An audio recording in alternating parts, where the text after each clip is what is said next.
Yep.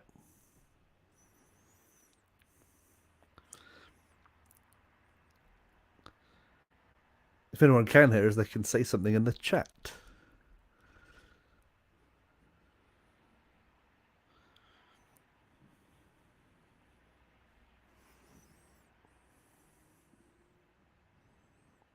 Yep, Craig can hear us. Which does that, and then that. Yeah. And then screen share, I think. Here we are. Right, so that's what people are seeing. Hello, everyone. Hello. The tech priests have been hard at work trying to get this working. You can see a little bit more on the screen than usual, but that's the... Well, I don't know how to make that go down to... Can I? I can't... Oh, no, look, that is... Oh, dear, that is buggering things up. Don't touch that. I think we need to get Sultan in. Next time Sultan's in, he needs to... You move to the left. Right. So, yeah, because there is a way, Chris, apparently, of doing this so the extra bits that people can see, they can't see. That's right. Yeah. There's something about drawing a box. Yeah. Sam did show us one time. But, you know, this is what the tech priests have managed to get going. So I think we can work with it. I think people will be all right. We can work with this, but you've got to play inside the box, apparently. Not around the box, but inside the box. Inside the box. Look, so that tells me that things are happening. Yes. That's my YouTubes. And can everyone hear me this time? That would be nice. If everyone can hear me, then we are 50% better off than we were last time. Yeah. At this stage. And we've got Just Craig saying, pro setup as always. Good evening, gents. Aloha from Hawaii. Yep, can see in here. Howdy is that? Can see in here both of you. Technology. So it's running. We're running. We've got someone from America land here. Nice. Das and Des, thank you for your 6 monthly membership. Just burn some incense or something. You'd think it would be that easy. Just burn and say the prayers. Because what it is, what did Sultan set you up a different scene in OBS? That's just the box. Someone somewhere at some point did a thing with this thing so that we haven't got all the things. Instead, we've got only the things. And then over here, over on that one, it tells me the YouTube things. But, God, I hate technology. It's about drawing a box around something. And yes, we have been blessed with sound and video. The cogitators are whirring in the background, projecting pics for everyone. It's great. This is all we need. Yeah. It's all we need. We do it. This is like the hardcore live streaming. This isn't that fancy posh stuff that you get on those other posh channels. This is raw live streaming. Yeah, this is this is true. As Sanguinary Guard said, this is a true live stream experience. Exactly. Yeah. We'll just wait for a few more people to come in before we start. Well, we didn't even talk because I was buggering around. Well, I say I was buggering around. The domestic authority was buggering around with you to try and actually make this thing happen. I didn't actually have a conversation with you about what the hell are we doing. By the way, I do like the fact that you haven't got a hat on. That's like took me by surprise. You're hatless. I haven't seen your bold, shiny head for years. And it's come out to play. It was snowing today. There was a blizzard outside, the great storm of 2023, and you're hatless. I'm hatless, although I do have this big, I don't know what these things are called, a snood, a hoodie that's also like a blanket. Right. To keep me nice and warm. But, you know, I've been mixing up my hats throughout all my video podcasts and whatnot, and I thought today maybe I'll just go au naturel, you know. Just to represent for all the bald lads out there, and there are plenty of us in the community. If Winters presses F11, it should get rid of the web browser info and make a bit less clustered. Ooh. Do we trust Craig? I'm going to press F11. I pressed F11. Did anything happen? Well, yeah, it screwed everything up for a moment, as they're about to see in about 2 seconds. And then I pressed F11 quickly again, and it put us back to where we were. So like F11 actually looks like that, and that's not good. What browser are you using? What do you mean, what browser? Which one? Which of the great browsers do you opt for? Is it Chrome? Is it Edge? Is it Chrome? Netscape Navigator? What do you mean browser? You mean the thing that I used to get on the internet with? To go on the internet, yeah. The Google one, the one that comes on all the laptops and things and PCs. Yeah? Yeah. Whatever that one is. Okay. Well, I think it's an Android, the Google one, right? It's not quite, but we're in the rough ballpark. If it's Chrome, if you're using Chrome, it'll be different keys basically. So just Craig might have given you directions for a browser that's different to what you're using. What should I use? I don't know. I thought it was Alt and Enter. It's not. I think we should just go with the flow, because if we click on too many things, it's all we'll lose sound. I'll turn upside down, and we'll get nowhere. I don't want you turning upside down and vomiting. I don't want to turn upside down. I mean, imagine if we had you turning upside down and vomiting all over the screens. Yeah. Horror, death, destruction. How you been anyway? You right? I'm good, yeah. And you're right. We didn't have a chance for a pre live chat. Yeah. So we're freestyling. So what I said is, the whole point of the STC live, in our recorded STCs, we are kind of going through chronological order. We should have a new one out at some point later this month, hopefully, if we can get together. The reason why we haven't had anything for a while is because I got COVID. Yeah. And I was out of action. So we had actually planned to do a live a couple of weeks ago. And I think it was even advertised. You might have seen something on YouTube or Instagram or something saying, join us tomorrow night or whatever. And then I just messaged Winters and saying, I've got COVID. And that was me out of action for a couple of weeks. Have you lost your sense of taste or smell or anything? It was awful. It was horrible. It was just a very bad cold. Right. And I had to take Lemsip every day, but it just didn't. You know how when you've got a cold, you wake up every day and you feel a tiny bit better than you did yesterday? Yes. And you can feel it going away. Well, imagine if it's just every day it's exactly the same. And no matter how much you sleep, it's the same. That was my COVID experience. Oh, okay. But yeah, like I was saying, when we record them, we're following like a chronological thing and we have a topic. For these STC lives, at least this one. So last time was kind of like our trial run. And we did spend quite a lot of time having technical difficulties. F11 doesn't help, guys. Stop saying F11. I keep pressing F11 and it's not helping. Stop getting into press buttons. Yeah. Stop it. This one, I'm hoping that we're getting people coming into the room. I'm hoping that they will help guide this live show. Guide us with things that they want to talk about, Last time, someone complained that we talked about Space Marines too much. Well, let's have some questions. Let's start throwing some ideas around about things that aren't Space Marine related, if that's what you want. But I think we should work together to come up with a great little dialogue about 40k lore. And it's whatever you fancy. So, well, think of interesting questions. You've got plenty of time. I've got an interesting question. What's that? Have you done the end and the death yet? No, I haven't. No. Okay. It was exciting. It was exhausting. It was fantastic.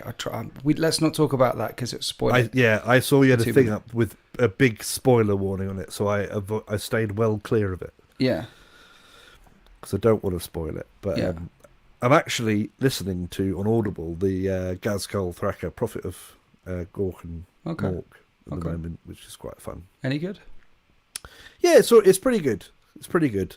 It's by the same chap who did the two Necron books recently, the twice dead king ones. And then there's the thing Infinite and the Divine, that one that everyone shouts about. Yeah. They say that one's really good.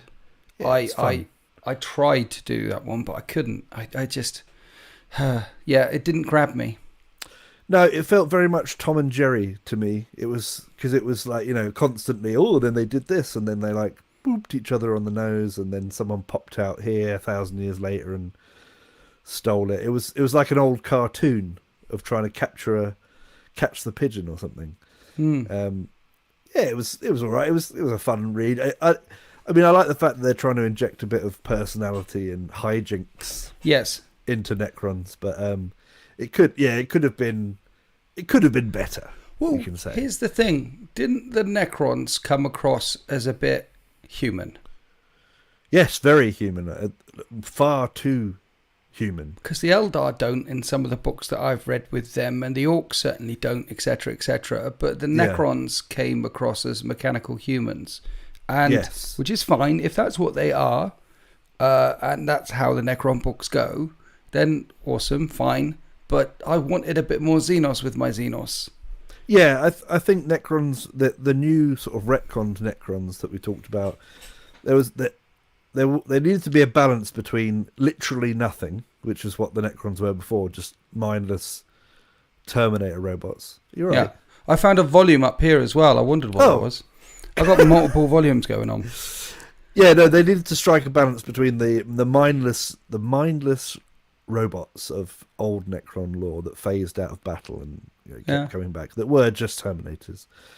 And maybe they pushed it all the way to the extreme where you've got people having memories of their loved ones, like walking into the chamber that turns them into a robot that rips their souls out and stuff. Right.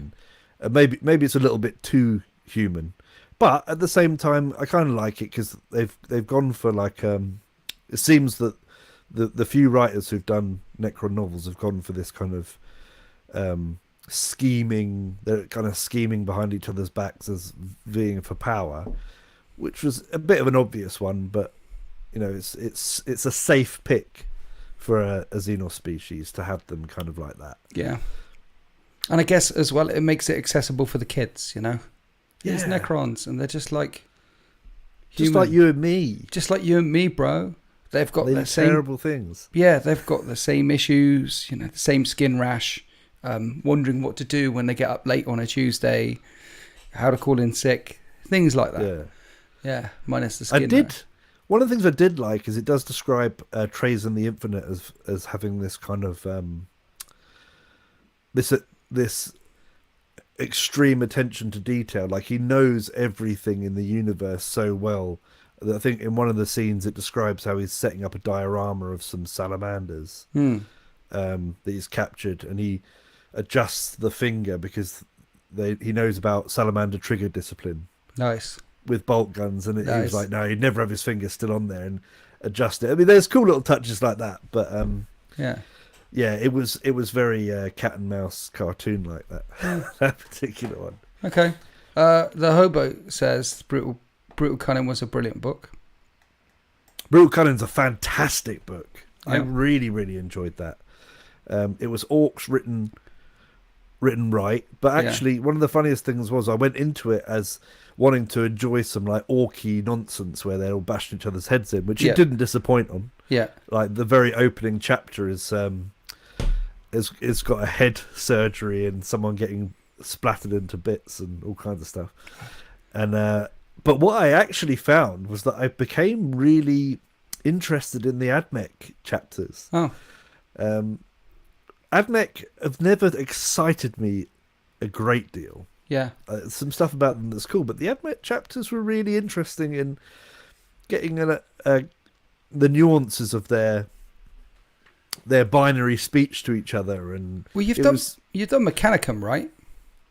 I haven't. No, you haven't done Mechanicum, Horace Harrison. No, I skipped it. That's the Bible for Admech people. I know, I skipped it, and I've been told many times I need to go back, but there's just so many things on my reading list now. So many things. I'm working my way through everything. Mikey P's in the chat. Hey, Mikey P. He's lowered the IQ of the whole room.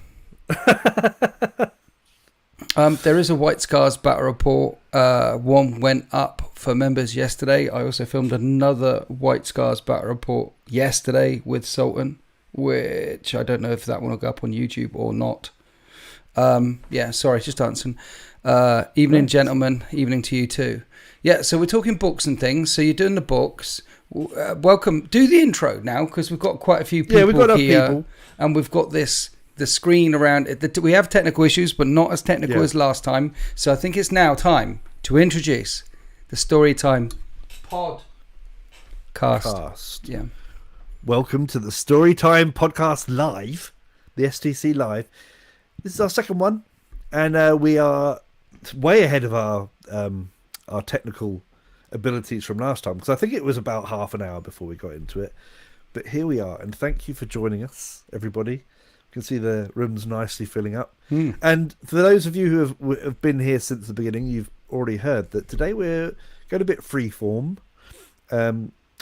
We need you to start asking us some more questions. Like, the whole dream of the STC Live was always to have a nice chit chat with everybody, about lore, about the books, about anything to do with 40k really, but just to have that experience with everyone else live, you know, because when we record these episodes, we're going in with a specific portion of the lore that we want to talk about, and we kind of stick to that. And as we've been going through chronologically, you've probably noticed we're up to the heresy itself at the moment. Yeah. So we need you. We need to talk about all the finer things. I mean, we can discuss anything, because really, this is a place to throw ideas around. We can talk about, like, your best biscuit, your favourite biscuit. Where do grots get their weapons from? You know, what's it like being an astronaut? You know, if I was a Vestbeard, what would I have for breakfast? Whatever it is, we can talk about it. Here's the thing. You know, like a bunch of penguins, are they a flock of penguins because they're like birds? Or are they a swarm of penguins? Or a herd of penguins? Or a shoal? What is a bunch of penguins together? I feel like they're quite human-like, aren't they? They're quite... What, penguins? I think that they'd be a jamboree of penguins. Nice. Because it's just a lot of guys standing around making a load of noise. A clusterfuck of penguins. A clusterfuck of penguins, yeah. Dear. Oh, dear. Right. I do have one question before we see what people can bring up. Please start asking questions. I do actually have one question from the Discord. I have a question as well. Okay. Your earphones are really swanky. What are they? They're skull candies. Skull candy grind. They look swanky. Yeah, it's like my leftover Xbox One. This. So. That's right. Yeah. You can, treat yourself to a pair of skull candies, but you do have to. You have to get your own cable because they're wireless. So are they like £500 like Beats from Dr. Dre or something? HMV, you get them for about £60. They're always on sale at HMV. Always on sale. I didn't even know HMV was still a thing. I thought it shut down in Swindon about a decade ago. Yeah, it does. It does still exist here and there, and it's sad because I spent many hours as a teenager just walking around wide-eyed in HMV looking through CDs that I wanted to get. CDs. Dats and Des tells us that the collective for penguins is a waddle. It's describing their actions, isn't it? It's a waddle. A waddle. But I feel like they're more of a collective jamboree. Yeah. Yeah. They're waddling. That's what they're doing. Yeah. But they are together. They form a jamboree or a carnival. Maybe they're a carnival of penguins. Yeah. Yeah. I like it. Right. You had a question. Yes. From the Discord. Yes. It's only a short one. It's from our friendly neighbourhood inquisitor. Right. Who just asked, did any of the Primarchs actually like Conrad Kurz? And if so, what did they see in him? Okay. And I see why this question was asked, because Conrad Kurz, aloof isn't really a word that does it any justice. No. As a sibling of yours, yeah, I imagine he'd be quite horrifying. Yeah. So, but I don't know. You've read a lot more of possibly the interactions. I know that he had troubles with certain brothers of his, but who respected him? Well, the only one who really got on with him was Mortarion, because everyone hated the Death Guard as well. It's like the Night Lords did horrible things, the Death Guard did horrible things, like melt a whole planet's population, because that way it's everyone loves the Emperor now, because so they kind of got on well together. And I think that's it. One word. Describe Kurz in one word. Me? Yeah. Spooky. Spooky? Yeah. I was going to go with salty. Salty, spooky. I mean, I could have a few words, I'd say he was a salty, spooky spookster. mental works. Yeah, terrifying. Yeah, terrifying. Yeah. I mean, I think we gave away in the last live. It was either the last live or it was the Primarch's STC episode that we were both kind of big fans of Kurz. Yeah. But I think that it's one of those things. It's like he is an absolute villain of a character, really. He's got reasonings, and there are things that he did, and we could get into the deep philosophies of Kurz and why he thought he was doing good things. But so I guess to answer your friendly neighborhood inquisitor's question is that there isn't something that his brothers saw in him, because his brothers probably thought he was a bit of a weirdo, because they generally didn't like him, and he had a few scrapes for sure with other Primarchs. I think he ripped Dawn's guts out at one point. Yeah, and him and the Lion didn't get on. There's a bit with Korax as well. Kurz always saw the future, was always troubled by his own visions. So he was a nice, hard guy to like. But then, I mean, all of them thought that Lorgar was a bit of a twat as well. They didn't really like him very much. They're still humans, right? Why do we suffer? It was Sanguinius's question to the Emperor. Why did you have to make us so we can suffer? And the Emperor was like, well, it was important that you were still human, that you still struggled, that you still overcame, that you still... The Thunder Warriors had certain parts of their brain and their psychosis and their instincts cut away from them, and they weren't really human. And we needed to have humans. And the internet thinks that Kurz is creepy, misunderstood, emo, Batman, psycho. And the Punisher. Fulgrim liked a him, bucket of apparently. penguins. Ed Osborne says Fulgrim liked him. Yeah, I saw that. Did Fulgrim like him? I mean, he might have liked him after Fulgrim changed himself, but... Yeah. See, the thing is, they were pretty much on the way out. You got to remember, 20 Primarchs. By the time of the heresy, 2 of them gone already, and almost 3, because the Thousand Sons did it within only a couple of months. They were about to get expunged from the records, and then they met Magnus. So if they hadn't have met Magnus, like 6 months within that 6-month period, then 3 of them would have been expunged from the records. So they show the Primarch project was already past its peak.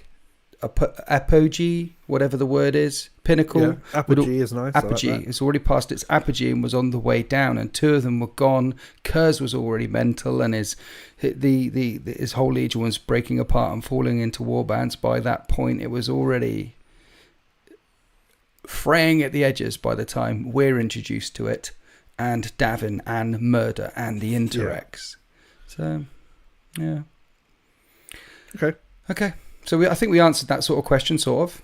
Yeah, although Tiamat Delord says Kurz suffers from the writing. He wasn't helped. But I really think most of the writing that he's in is fantastic, actually. Yeah, Kurz has got the best Primarchs novel. Yeah.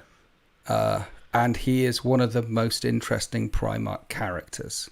As opposed to Angron, for example, who was born in chains, raised in chains, joined the Empire in chains, and then left the Empire in chains to Khorne. There is not much of a story arc with Angron other than I don't like this guy and I want to eat everyone. Yeah, Angron's story arc is quite ABC, which is fine. Yeah. Not everyone can have the most complex, most fascinating story arc. And there's others out there that don't have necessary, on the surface, feel like they don't have complex story arcs either. But when you scratch a little bit deeper, they do. Kurz's story arc and Kurz's story is fascinating. He does get the least amount of screen time. Well, would it be him or Ferrus Manus? He or Ferrus Manus gets the least amount of screen time in the Horus Heresy. Yeah. So Ed was pointing out as well that the pre-heresy Fulgrim took Kurz under his wing, which is why he opened up to him and then felt betrayed when Fulgrim told Dawn. I do actually recall something about that. Oh yeah, I remember. Yeah, that's all. Yeah. Well, that Fulgrim was... The thing about Fulgrim was a nice guy, and pre pre-Monarchia Erebus was a nice guy as well. I mean, back in the day, when they were just growing up, teenagers kicking it about on the block, things like that, they were all a lot nicer to each other. Back then, as Horus said, we made more peace than war.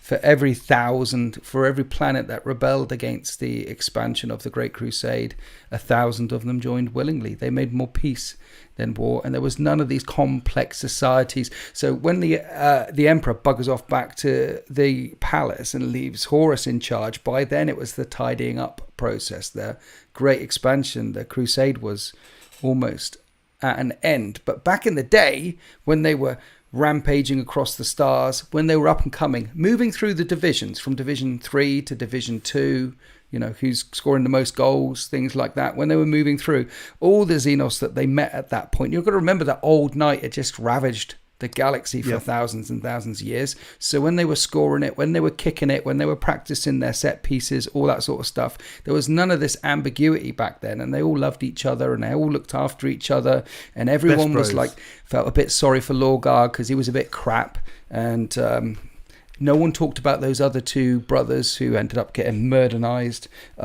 Kurz, maybe Fulgrim took him under his wing, gave him a pat on the head. Mortarion and Kurz were like, yeah, we see each other. I see you, fella. I agree, that sort of stuff. And then you had all the good boys at the back of the class hanging out with Daddy Emperor, like Dawn and Guilliman and Sanguinius and people like that, getting the gold stars every day for completing all of it. Yeah, it was easier back then. And then towards the end, by the time we pick up with the story, it's season 5 of Lost. It starts getting a bit shaky, season 5 of Lost, because they're moving backwards and forwards through time, moving backwards and forwards in space. All sorts of things are happening, and we've got the horrible ending coming up, and that's the heresy. That's where we are by the time we pick up the story. But it'd be boring if you get Dan Abnett and ADB to write a story of, here we are 70 years into the Crusade, everyone likes each other, there's bad aliens over here, the Emperor is leading the forces, bad alien dead. It'd be very simple. It could be quite tricky to forge a tabletop war game from a narrative that led to peace and prosperity. Yeah. Although I'd like to see what 40k was like, because it would be more like an agricultural simulator on the tabletop. Right, yeah. I'm growing crops better than yours. Then you send someone to sabotage the water supply so the crops fail or something. I don't know. Yeah. I don't know what people get up to when there's no war. In the 41st millennium of the far future, there is only Sims. You have a garden world, you have a hive world, you have the other thing, and you're shuttling the ships around to make sure that they get fed and they get watered. And then there's a bit of a Xenos threat over here, but then you've got, the tiny Xenos. Yeah, cool. I like that idea. Logistics simulator. Yeah. Got to work out really efficient trade routes. Yeah. And your fuel efficiency. Yeah. And actually, go on. Something popped into my head about what. This has probably been asked in some form or another about if the Emperor was not mortally wounded, or the Horus Heresy didn't happen at all, and the Emperor's plan succeeded. Do you think that the galaxy would still essentially be in a state of war anyway? Because it would only take one player out of the game, as it were. But I was thinking about it, having my own little side thought. Okay. I was thinking during the expansion of the Imperium, would the younger races like the Tau and stuff be already completely gone? Would the Imperium of Man pushed out all of these dormant Xenos races that have either had their time or not, or with Necrons, for example, they're still all buried somewhere. Are they waking up? Would all of the Imperium's efforts have crushed them by now with all this prosperity, or do you think we'd still be in a horrendous, grim, dark setting? Everything would have been fine. I think everything would have been lovely. Obviously, Great Crusade. There's still some Eldar floating around. There's still some orcs floating around because they come back afterwards. But if there's a galactic domination and everything is under lock and key, and you got and the Emperor's plan, including the webway and all that, all went super well. Then I think we're led to, well, he assumed. So you have to see it through his eyes and Malcador's eyes and the Farseer's eyes and Eldrad's eyes. You have to assume that the future that they saw was less grim dark and everything was A-OK. Which opens the question of, is part of the reason, part of the push for the unification? One could be, we've got the main story. The reason why the Emperor's doing it is to save the species, the survival of the species from chaos through its psychic awakening. But you have to assume, and I know you shouldn't assume, but you have to assume that the Emperor, being a knowledgeable chap, knew about the Necrons as well and knew that they would come back. There's always a threat, right? But who would be the main antagonist? Because there's a potential that Eldar wouldn't be an enemy. Maybe the extremer sides of the Imperial creed. Well, Necrons waking up, surely. That would be the thing. It must, yeah. And Tyranids. Well, Tyranids may not have been a thing if it wasn't for the Pharos beacon and the heresy. Right, okay, yeah. So there might not have been any Tyranids. Wow. So it really could have been a much nicer place. We just have to deal with some sleepy robots waking up every now and again. Yeah. And just, blow the planets up and be done with it. And you have to assume that the Emperor's around and he would have all the tech. Remember, they'd had some tech from the Dark Age of technology. Yep. They were rebuilding stuff. The Imperial truth, like reason, science, things like that. So you have a little tomb world waking up somewhere, and you have to assume that the Imperium, led by the Emperor, could squeeze that like a spot, and then they're gone. Yeah. And everyone would be friends. Everyone would be friends. And you'd have orcs. They'd probably invent something that you could spray on a planet that killed off all the orc spores. Yeah, done. Free. Loads of time to work on that kind of stuff. You could virus bomb orc planets. Yeah, work on them. Free university education and hobnobs for everyone. It'd been a lovely place. Yeah. It wouldn't have been grim. It wouldn't have been dark. It would have been the far future. Well, actually, it would probably be more grim and dark for humans, though, because I think the level of industry would still mean that everybody kind of lives their life in these factorums and eat corpse starch, because the expanse would be, the size of the Imperium would be, unimaginable. It would be huge, wouldn't it? Because it would have just kept expanding. But these things exist because Warhammer 40k is one big war machine. That's what it is. Right, yeah. So a lot of that industry wouldn't be necessary. It would all be agri-worlds and people would be out in the fields farming lovely wheat. In the grim darkness of the far future, there is only war. Everyone is at war all the time, and the Imperium is doing everything it can, churning the war machine, making people, making guns, making stuff, and expanding and collapsing and because we're losing whole sections of space and the sky here, there, and everywhere. But there's other stories about them opening up whole new sectors. It becomes a self-sustaining war machine, almost like the Emperor planned it as a fallback option in case things went horribly wrong with him. Yeah. So perhaps the Emperor could have, become buddies with the Eldar, made a bit of an agreement that we don't mess with you don't mess with us. Although, I mean, he'd start getting involved in the webway and stuff. But he certainly could have done some tech swapping. He certainly had conversations with the Eldar. The Cabal knew about him and had conversations with him and stuff like that. So, who knows? I don't think he would have allowed Xenos to... You got to remember that it's not... See, through our eyes, this is the thing that I get asked every now and then. Like, why can't we be nice to the green people? Or the people with the pointy ears? Or the people in the metal bodies? Why can't we just be nice to them? Why can't everyone get along? And I'm like, this isn't 21st century... No. This isn't 21st century Yorkshire where everyone's like going down the pub having a cup of tea and biscuits, things like that. No, this is the grim. This is a galaxy where there are literally demons under the table that want to eat your soul. Yeah. In the grim darkness of the far future, all the Xenos that manage to survive the universe where there's demons inside it are all apex predators that want to eat other people. Yes. Yes, there might be some cuddly, nice, lovely Xenos races here or there, but they won't last it. Here's a good example for you. Like the gods of the warp, right? You're a chaos person at heart. Yeah. So you've got war, death. You've got war, death, excess. You've got the 4 big gods of the warp. And what about the god of hope? The god of charity? What about the god of love? What about the god of bunnies? Don't they exist in the warp as well, seen as it's just a mirror, a reflection, a reflex action? And the answer to that is they do exist. But they get murdered by Khorne within a nanosecond of them appearing. They can't... They exist temporarily in the warp all the time, all over the place, and they get Nurglified real quickly. Yeah. It's a bad place for love and hope and posies, and that's why we love it. We love the Only War thing. So there's like...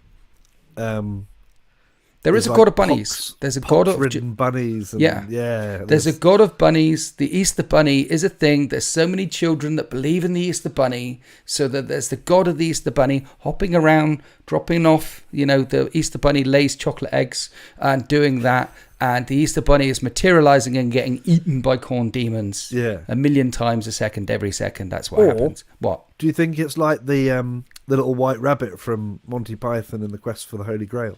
Yeah, it could Perhaps be like that. You just have these little bunnies, but they immediately become possessed by Khorne and become absolutely deadly. I like that. I like the warp. The warp's got some cool stuff. We need to go into the warp more. Okay. And see some more stuff in there, Because I like the idea. You get these little bits of imagery where there's like things that are bigger than you can fathom. Yes. It's a bit like the old Lovecraft stuff, isn't it? It's yes. like things that you looking at, your brain just melts because you can't understand how big or weird something is. Yeah.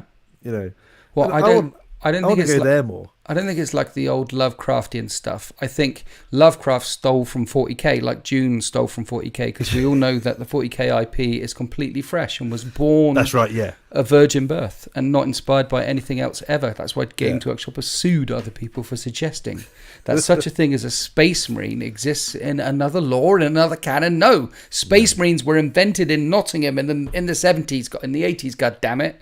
Yeah, yeah.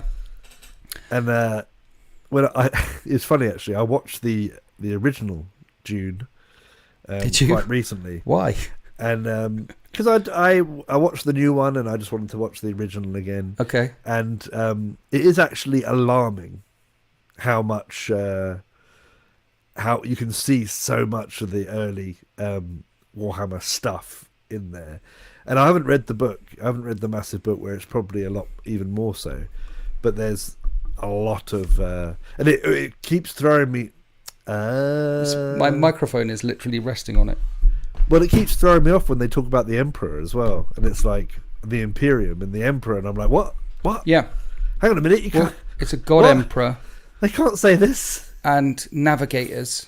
Yeah, like so much, and I was shocked. Abominable intelligence. They've had the war with AI. Yep. That's why the Memnats, you've seen it and his eyes go back and they're white and he's calculating in his yeah. All that stuff all there, that Frank Herbert stole from Nottingham. Should be ashamed of himself. And then went back in the 40s. And he went back in time. In his time, so not only did he steal all the 40k lore, then he stole a DeLorean, got it up to 88 miles an hour, went back in time, broke the book, and here we are. Yeah. It's a topsy-turvy world we live in. And I mean, how did Lovecraft do the same thing then? He was out one day, walked down a side street, found himself in Nottingham in 1978 or whatever. Yeah, and listened in as some nerds were coming up with the initial ideas for Rogue Trader, and then went back in time and then wrote about the deep ones and the old ones and Cthulhu and all that stuff. Yeah, I think him cheeky bastard. And H.R. Geiger were out on the piss one day around Nottingham, drinking it up, having it large, and they probably saw some people playing Tyranids, and Geiger was like, "Oh, I've got this idea for these alien stuff." Yeah, and cheeky bastards. Anyway, I want to say something just quickly on that note. I don't know if I'm the only one, but the aesthetic for the original Tyranid models, I genuinely prefer Tyranid warriors. The aesthetic for them, those weird like they had like little heads at the top, and they were weird like bug dudes like that.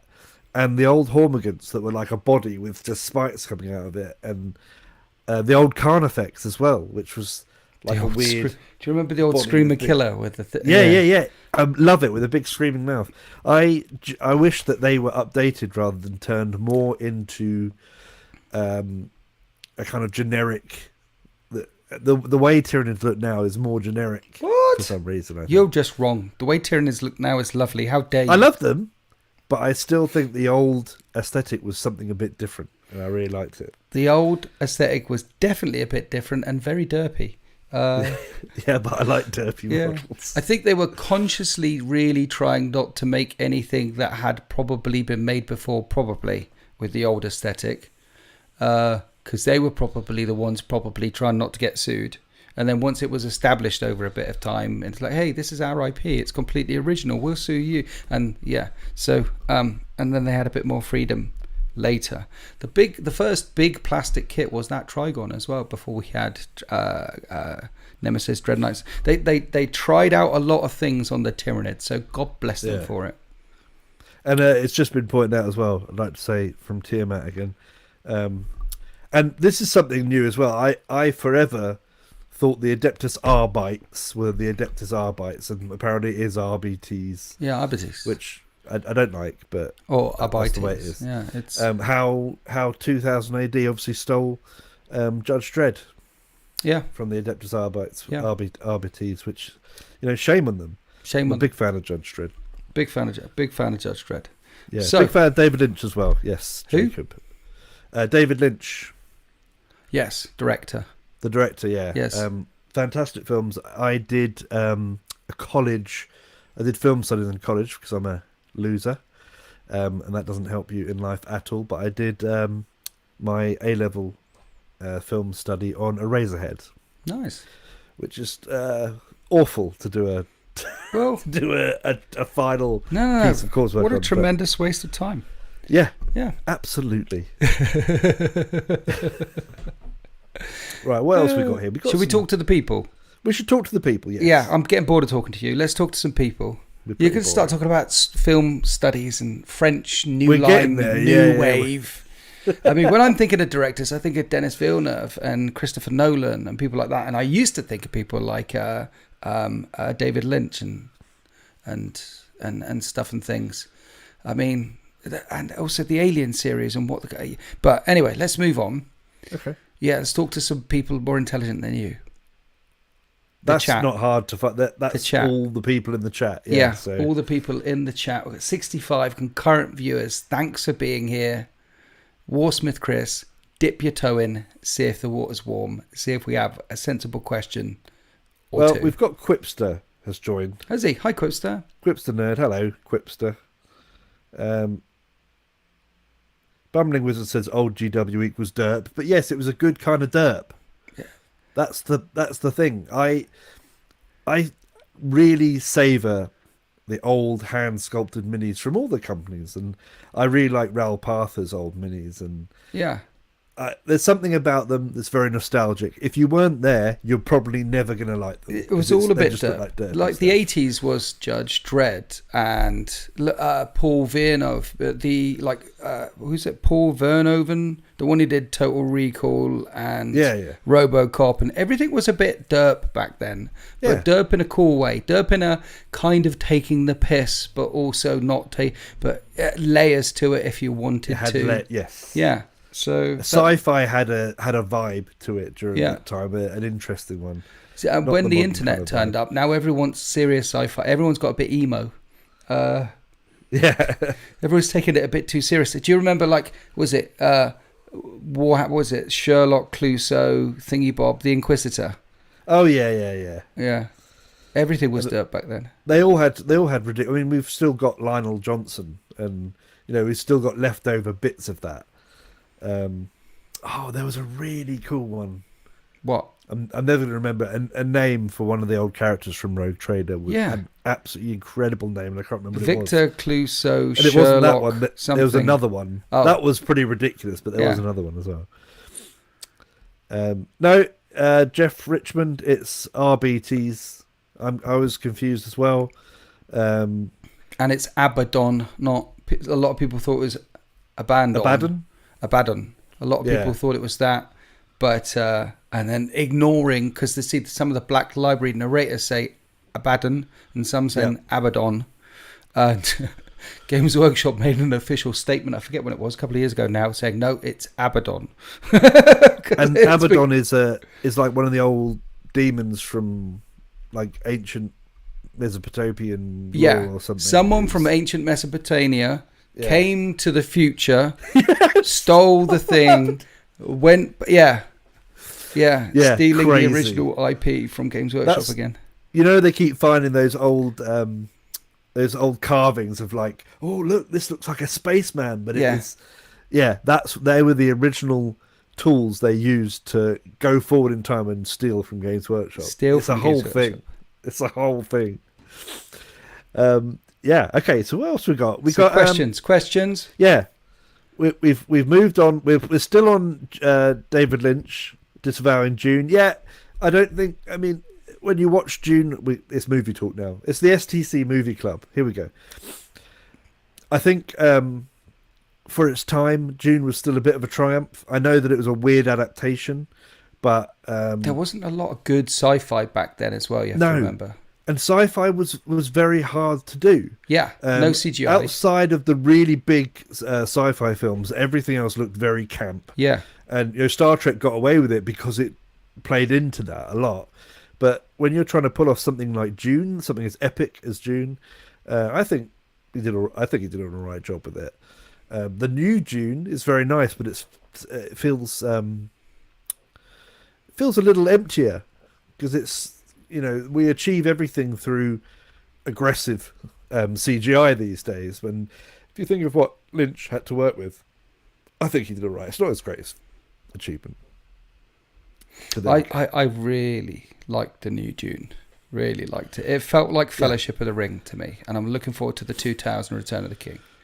I hope they can make a sci-fi equivalent. Well, you're not going to be able to touch Lord of the Rings because it is one of the greatest trilogies of all time. But if they can emulate some of that greatness, it's going to be fantastic. What I liked about the remake of Dune was that they weren't afraid to make like a big mainstream film that was also a bit weird. They didn't bring it really in line with a modern day audience or try and make it approachable. It still has a lot of the weirdness to it, and the weird drawn out scenes, and the imagery is quite nice. It's a really beautiful film to watch. Yes. There is a question here from Simply Warhammer. Tried asking in a previous episode, so I think I'm going to actually try and answer this one because he tried asking in a previous episode. When Russ broke Magnus's back, was that real or metaphorical for his spirit soul? It was real. He broke his back and shattered his soul. Ooh. He broke him physically and metaphysically. He defeated Magnus, and with his last ounce of strength, with his last ounce of Magnus took himself and the remainder of the 1,000 sons, of which there's about 1,000 of them, ironically enough. It's almost like someone saw all this coming, to the planet of sorcerers. And that last act as well shredded the last pieces of his soul and scattered it into 1,000,000 parts all across it basically killed him. Magnus was defeated and weak and destroyed for quite a bit. Because in the book Prospero Burns, you get 1,000 Sons, you get a good idea of... Ahriman tries to look at Russ through the Imperium, and it's like looking into a supernova. It's like looking into a neutron star. He can't...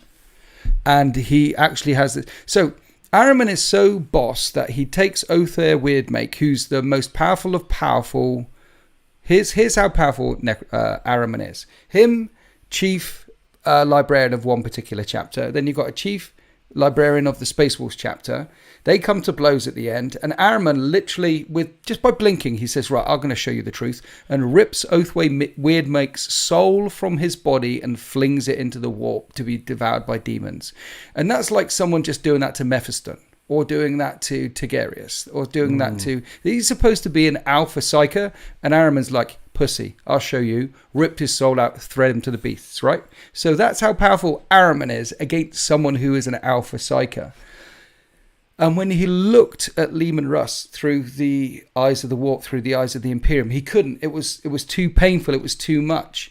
And he actually felt fear. Space Marines should, and they shall know no fear. But the idea that if that supernova, not a tsunami, not a forest fire, but the Big Bang, if that is coming for you, you're going to get annihilated. That's what the route is. That's what Lehman Russ is. He is the unstoppable force. And yes, Magnus, King of Kings, the Crimson King, one of the most powerful psychers in the entire galaxy other than Malcador and the Emperor. He's up there. He's in the top 5. If you have a top 5, if you put all the boy band on stage, he might not be Harry Styles, but he's probably one of the other ones.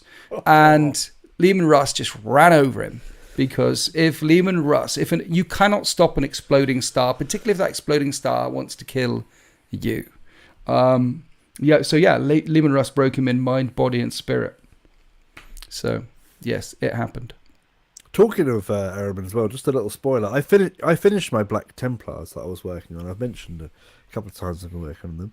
And I've started working on Thousand Suns now. Oh, are they going to be golden? Scheme for it. They're gold and Magos purple. Perhaps. No, it's not Magos purple. Gold and purple. You can have your own warband. Yes. And are they for 30k or 40k? They're for 40k, but I was thinking maybe of doing a 30k one as well. They're called the Fathomless Masters, these guys. I've got myself a nice little custom demon prints for them. I'm quite looking forward to it. Because you're always adding and always making and always doing some new stuff, but you never actually finish a thing, normally. Finished my Black Templars. Finished You did? Them. Did the whole lot. You saw them. Well, you didn't see them. I didn't see them. You didn't even speak to me. I didn't speak to you. But I had them at the weekend, and I really, really enjoyed playing them, actually. I should have spoken to you and seen your black... I'm sorry. It's all right. You were busy. Will you forgive me? Yeah, we get to speak for hours. There was a lot of people to talk to. Live on the internet. You didn't see my Black Templars. I didn't see your Black Templars at all. It just over my head. I gave you a hug, man. I gave you a hug. Yeah, and you had the Rona like last week. You could have rubbed off on me. And I definitely don't want you rubbing off on me anytime soon. So, the chat. Let's delve into the chat. Yeah, there's been chat. been like stuff going back and forth in the chat between a few people about reliable narrative. The idea that, how can we, if the idea of some of these factions is that they aren't known about, how can you write a story about them? But I think that's been one of the key things behind the Codex lore. A lot of lore for the Xenos factions, a lot of lore that we've had, and I've touched on this in, I think, one of the STCs or in one of the things that we've done. You're supposed to be seeing it from like not a remembrance, like an archivist's perspective. Sometimes I think they play into that a little bit. You get the Imperium version of it, like the old Tyranid Codex that was written. All the story had to be written from perspective of people that had encountered them. Yeah, things like that. So I think the example was Alpha Legion. I need to find where it was back there, but the fact that we don't know what Alpha Legion's true goals are and stuff, and how do you write a story about that? Well, again, you assume that we are the common man in the Imperium. Yes. Although not the common man, someone high up in the Imperium, but who has access to this information and knows this stuff is real. But then we have to know, our story is based on what we can know. Whose story? Well, this is the thing. We're talking about different people. We're talking about Alpha Legion. We're talking about the motives of Xenos races. What are the motives of Xenos races? Well, we're getting it from quite often we're getting an Imperium viewpoint of it. Why don't we get the Xenos point? If it's the motives of the Xenos, why can't we hear from the Xenos? We've started to. This Right. is quite new. We've started to get their viewpoint. There's been Black Library books published for most of the Xenos races now. Like we started at the top of the stream. It'd be nice to hear the point of view from the Orcs, because I'm sure they're intelligent people and they've got a lot to say about what's going on. Well, we're starting to get a few Yeah. bits now. Yeah. We're starting. We've got Brutal Cannon. We've got the Prophet of the War. Yeah. Prophet of the War is very interesting Is it? because it's told through an interrogation Oh. of Makari by some Inquisitors and a Space Wolf, and with a Blood Axe translator. So it's very interesting indeed. Okay. I recommend giving it a listen. Look, Quipster says, Winters, make it full screen. Quipster Yes. says these 5 words, Winters, make it full screen. Like, I can press a button here, like I have the know-how to press buttons and make it full screen. I like the fact that he thinks so highly of me, which is what I like Quipster. See, he thinks everyone is He thinks as the clever best as of he people. is. He can't comprehend that there are some thick bastards out there who don't know the buttons and the things. And in fact, Quipster. to even get it to this stage, had to get the domestic authority up to talk to Chris and sort This took things some out. time. Yeah, it took. I some, was on Google, and the domestic authority was on the other end, getting angrier and angrier and angrier with him until he left the room. I had to go away. And you had to go away, yeah, because it was getting pretty tense there. Quipster, how do you do this? So in my mind, you can draw a box somewhere on OBS, and whatever's you draw that box around, you can see. But I'm in my house, sat Yes. in my hobby room, and Winters is sat in his house. See sat this in his ambient little Joe room. saying press F11 again. We've been doing that. There's Yeah, F11 F11 again. working. I've done it again. Nothing happened. I I pressed think highly of F11. you as well, Quipster. A little bit annoying. Your voice is really difficult to listen to sometimes when it's really posh. When he goes full posho mode, I'm just like, yeah. Apart from that, love the man. Love you, Quipster. Yeah, I couldn't eat a whole one though. We should Yeah. probably I have mean, another battle at I some love point. penguins, but I couldn't eat a whole packet. Actually, I could eat a whole packet of penguin. I got a real penguin fetish right now. Penguins are good. Yeah, man, they're good. Do they still have a joke on the other side of them? Or a fact? I could barely read. It's okay, Audible is okay. my lifeline. My bad. Press F. You see people, ambient Joe there. Look, I'm pressing. This is me pressing F11. Do you see how nothing changes? See that? Nothing changes.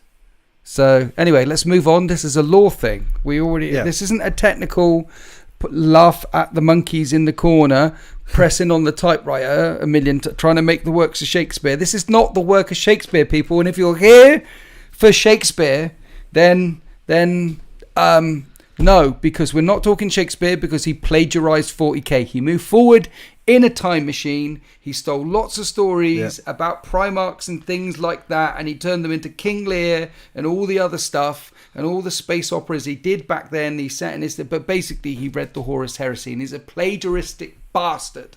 So we're not going Shakespeare. We're going with what we've got, and what we've got today on Winters SEO YouTube channel is me and the Warsmith Chris. Welcome to the Storytime Podcast. Cast. Yeah. Thanks for that Yeah. minor breakdown. Did you know as well that Metallica Right. actually came over and stole their name from Forge World Metallica? Do you know that? Did they? Yeah. Yeah. Someone in the chat said it. Yeah. Do you think the 2nd and 11th Primarch souls are doing anything in particular right now? Maybe trapped somewhere, or the Emperor destroyed them akin to Horus? Says I Christopher think Rice. one of them was definitely destroyed, because when the Space Wolves were unleashed, so we know one of them was destroyed, actually. We do know of the 2 missing Primarchs. We do know that one of them met the Emperor's sanction, at least one, because in Prospero it burns 1,000 suns, and there's a few references to elsewhere in the lore that when they talk about what the Space Wolves did to the 1,000 suns, Lyman Russ directly says, no, it's been done before, and there's a few other references throughout the lore that tell us that a legion, at least a legion, has been sanctioned by the Emperor before. And then the second one we talked about previously. So there's some older STC podcasts where we talk through all the legions and all the Primarchs 1 to 10, and it's so good. We wanted to do all 20 in one STC, but we ended up doing 10 and then 10. Yeah, that wasn't going to happen. It's some of the best content that we've ever made, and I'll talk about it there. I think the second one might be with Trajan, or might be in the deep vaults under Terra, or might be locked away somewhere. So I think one of them's probably under lock and key, but the other one's probably wiped out. Jacob Avakian. I'm pretty sure that sounds like an Armenian surname. I like it. That's Jacob a good name. Avakian says, you probably answered this a lot, but are you pro another Primarch return? Do you want me to start with that one? So I'm sure you've got more to say on it. Avakian. Jacob Avakian sounds like a fighter pilot in Blue Squadron, Star Wars. Love it. That's a very Star Wars name as well, isn't it? Yeah. Yeah. I'm Jacob Avakian. Jacob Avakian. I've been flying with the Rebels for the last 6 years. Stay on target. Stay on target. I am pro. So I don't know. I've got this really weird pro, thing. I don't know. No. I've got this really weird thing where I also love the Horus Heresy setting. You probably, I don't know if there's any clues that give away that both of us are quite big fans of Horus Heresy. I don't know if you've gathered that from anywhere. I'm quite a big fan of the whole thing. Part of me is worried that Games Workshop will struggle to pull off a return of a lot of Primarchs in one and build a narrative that could be worthy of following up from the Horus Heresy. But at the same time, there's definitely something extremely cool about the new dynamic would be, yes, you've got one set of brothers who are now actual horrible demons and are actually fully chaosified, and they have been kicking about doing stuff for 10,000 years. And each loyal Primarch that is brought back is going to be facing this horror. Like, now, we don't know what they've been doing. We know where they were last seen and things like that. We know that people like Jagatai Khan have gone off hunting something, or went Stamp off collecting. Went off to collect coins and things like that. We know the truth about Vulcan. Yep. But we just don't know what exactly is going on with him right now. I believe Korax has also gone off into the warp somewhere and is definitely going to be a giant demon crow when he comes back. Yep. And if he's not, I'm going to He be already really is. sad. He's embraced some of the. So it's said that Korax has. They've all got a little bit of chaos in them. The fire stolen from the gods. Magnus is the perfect. Look at Magnus. See, that's not normal. So they've all got a little bit of something inside them, and they've all got a little bit of power. Well, it said that Korax has unleashed that power, but not fallen to chaos. And interestingly, Kelly asked. It says, I had read that the Space Wolves were immune to the warp. Now, I think if I have this correct, I believe the Space Wolves have a genetic boon that means rather than be possessed by the warp, it's what causes them to turn into those crazy wolf things. I mean, right? Immune to the warp. They're not immune in the sense that you can fire force lightning at them and cook them on the inside. Darth Vader, Luke Skywalker, dead. They're not immune in that way. Or they're you not could corrupted. Or you could drop a rock on them, and then they're squished that way. But as in corrupted, and yes, they cannot be corrupted. If they do get corrupted, so the Calyx Helix, so anyone can turn into a possessed. Anyone can go, grow a couple of extra tentacles and go, But when the Chaos gets a little bit like that at Space Wolves, instead of them going, they turn into Wolfen. The Calyx Helix is like a diffuse, a safety valve, a thing. So they are warp immune, but actually being warp immune isn't that rare in the 41st millennium. There's a lot of species and or I mean, we say immune. Nothing is truly warp immune. If the warp wants to get you and you're Horus, it'll get you with an anathema. The warp can find a way. Tau are pretty. But as a general rule of thumb, they're immune. Tau immune. Votan largely immune. Full on people with faith sisters fairly immune. Pariah genes fairly immune. A whole chunk of Xenos species. So immune is a grey area in this case, but more immune than the average Joe. Is the pariah gene what creates blanks? Yes. Yeah. Okay. Cool. Yeah, the pariah. Which, for anyone who's not in the know, are people that have got no psychic presence at all and are really horrible to be around if you're a psycho, I believe. They're soulless. Even normal people like you and me, I just called us normal. But if we were to meet a pariah, if we were to meet someone completely soulless, you would feel it. Dan Abnett and ADB and a few others explain it beautifully well. Even people when a pariah when a pariah walks into a room and there's a house party going on and there's some people in the corner and they're knocking back the K cider and then over there's people throwing darts at the cat, all that sort of stuff, the teenage house party, that guy or girl who comes into the room and everyone goes, oh, what a fucking arsehole, we don't like that person, and it all seems to turn a bit sour, and when you talk to them, you just get a bad feeling in your gut, and like Brap, yeah, basically like Brap.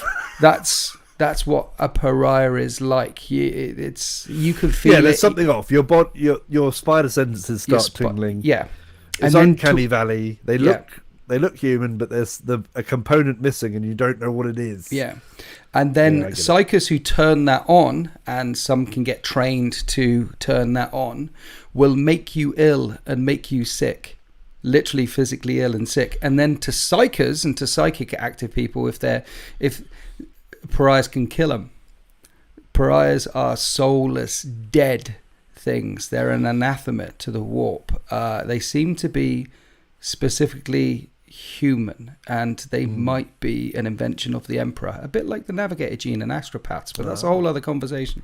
Yeah, we'll probably do an episode on those, specifically on the return of the Yellow King and how the Horus Heresy is merely a chapter in a 40,000 year war.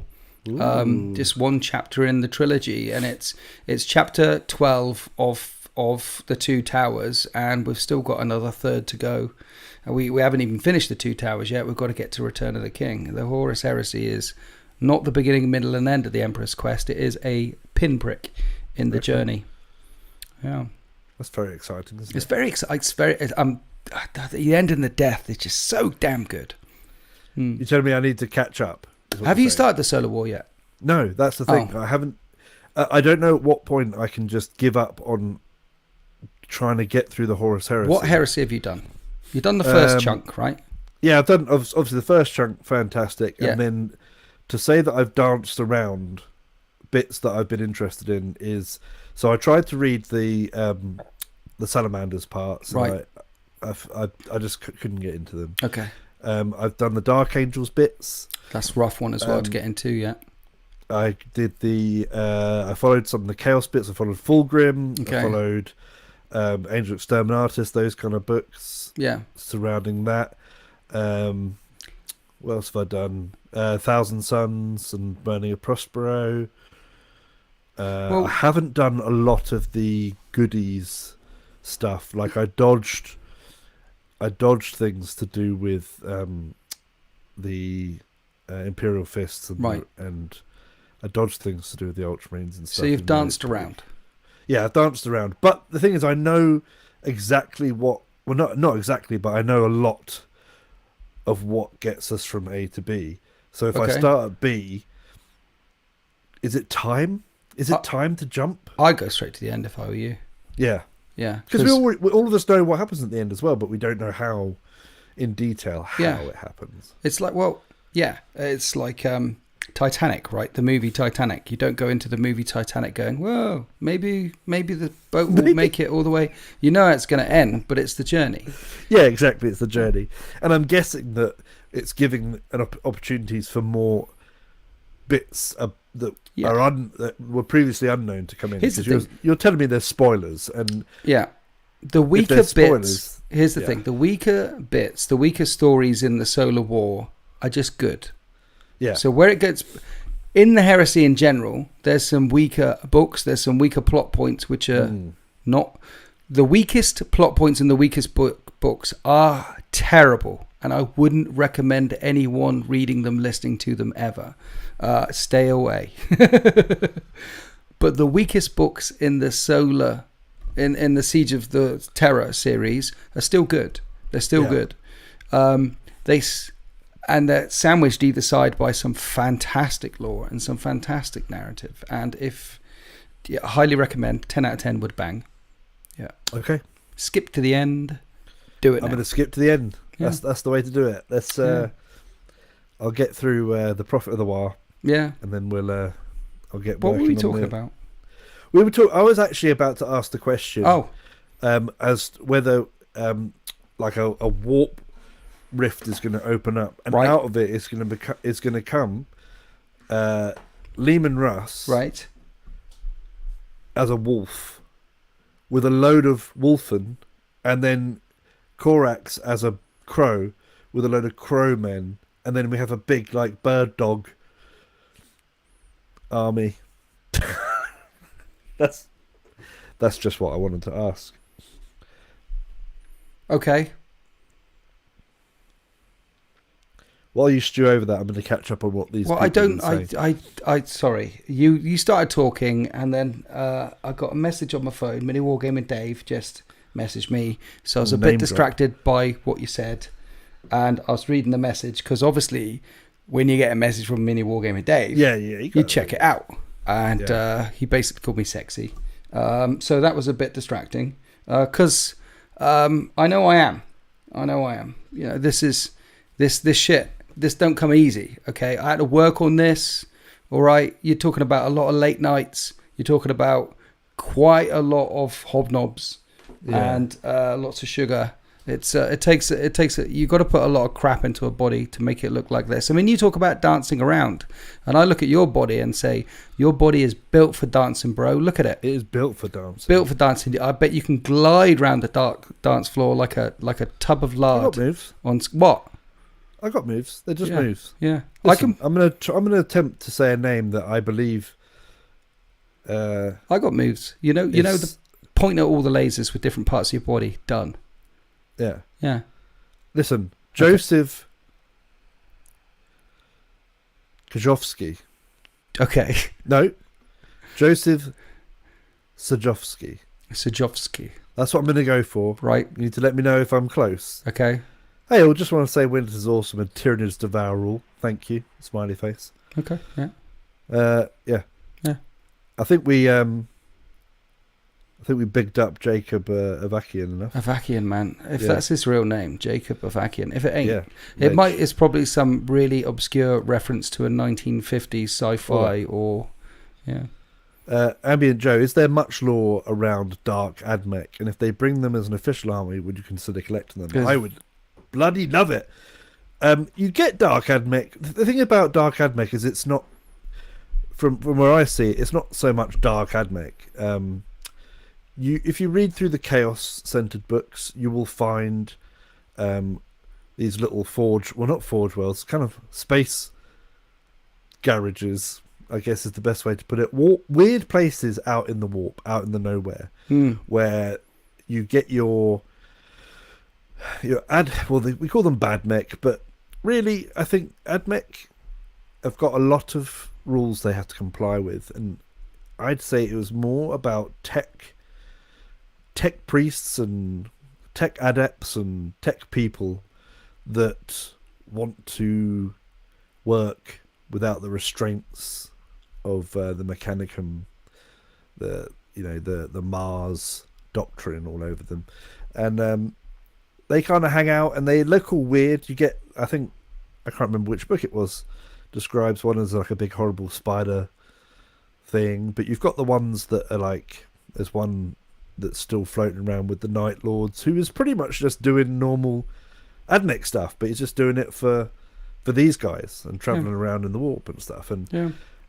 I think what people think they're going to get with Bad Mech would be like nasty machines and things like that. And we've got the Lord Discordant and stuff, who's probably the only representative of that side of, he's still a space marine though. Demon engines. I think lots of demon engines. Lots of demon engines, yeah. I think what you'd actually get from Bad Mech itself, rather than there's Bad Mech stuff there. I think what you'd more likely see is Renegade. They'd be more of like a Renegade. You reckon? Tech boys, yeah. I think that's how they're written about for sure. Okay. Sure, if Games Workshop were to do a Bad Mech force, it would be all out grimdark, horrible robots. Yeah, there's sure. Not a lot. To answer your question, not a lot of lore on them. Vashtor, the Arcaphane, yes, makes legendary. loads of demon engines such as Soul Grinders, Calamity engines, Infernal Bombards. Yeah, in the book, side by side in the we same want those. sentence. So we know what Soul Grinders are. So newsflash: Calamity engines and Infernal Bombards coming to a Games Workshop near you, probably in the next 12 to 18 months. I give it... I mean, he's out now. I give it within a year from now, we'll have Bad Mech. You reckon Bad Mech within a year? Yeah, well, we're going to get at least four new factions in 10th edition or expanded factions. We're going to get Exodites, we're getting Bad Mech, we're getting... What was the other one? God damn it. I was only just talking to people about this the other day, and now my brain's gone. Anyway, there's new factions coming and older factions expanding, such as the Leagues of Votan. We know that there's a Part 2 range of that coming out. I expect to see a Part 2 range of World Eaters as well. The World Eaters Codex is curiously empty of demonic engines, apart from the Soul Grinder. Whereas if you look at the Thousand Suns and the Death Guard have Plague Burst Crawlers, they have Mephitic Blight Haulers, they have drones. The Thousand Suns, they have the Hell Drakes, they have the Mutilith Vortex Beast, they have a couple of things in there which are quite tasty. I don't believe it. No, I think the Thousand Suns have got reskinned generic Chaos demon engines, and the Mutilith Vortex Beast was just an existing model. I'm not convinced. I think they need to have their own demon engines as well, and we haven't seen it for many years. So I'm not convinced Games Workshop are going to expand World Eaters. Okay, I think they're gonna. You're gonna be, Chaos as for a long time has been a world of possibilities that have been untapped, and we still had to make do with Mauler Fiends and Forge Fiends, and we got that Spider for a minute, and they haven't even released that. Spider? We got Obliterators, haven't even released that. Venom Crawlers, haven't even released Venom Crawlers, can't buy them. They're Chaos Space Marines.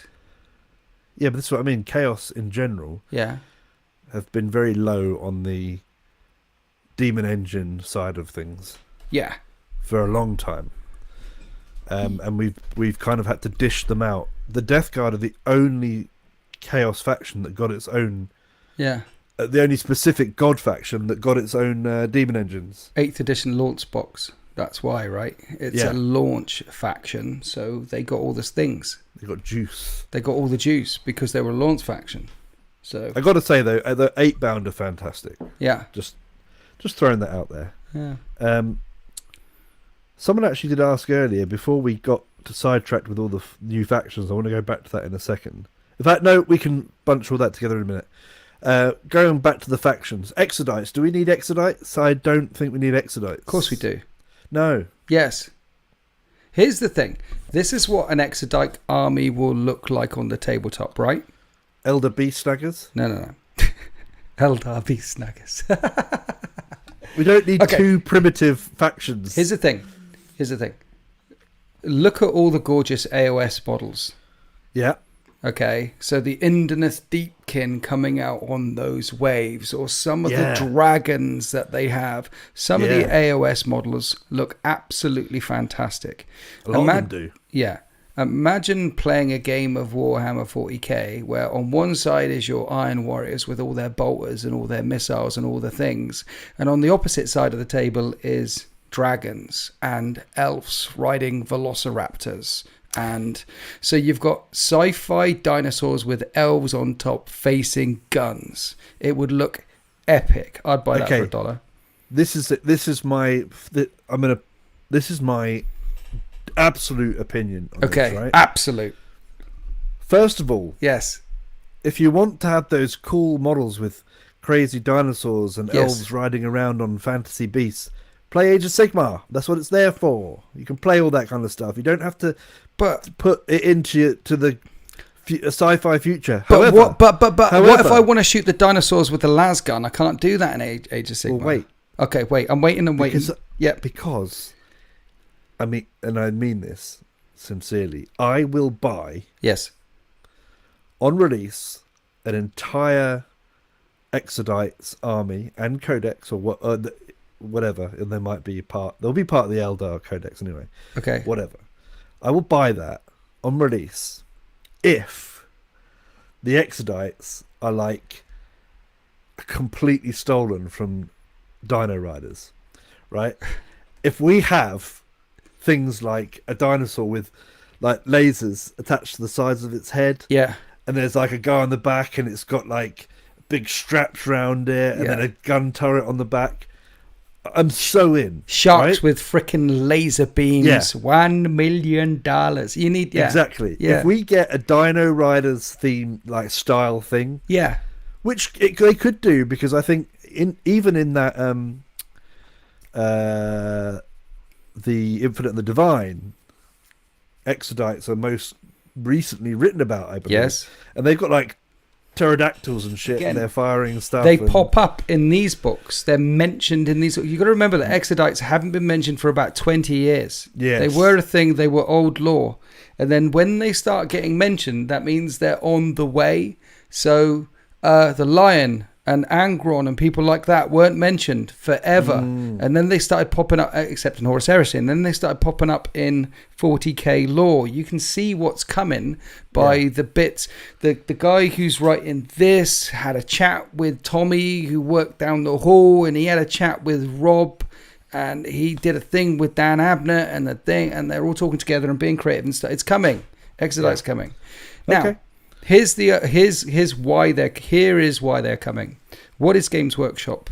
What's their number one thing? They're a miniature making company, right? Yeah. That's what they say again and again and again.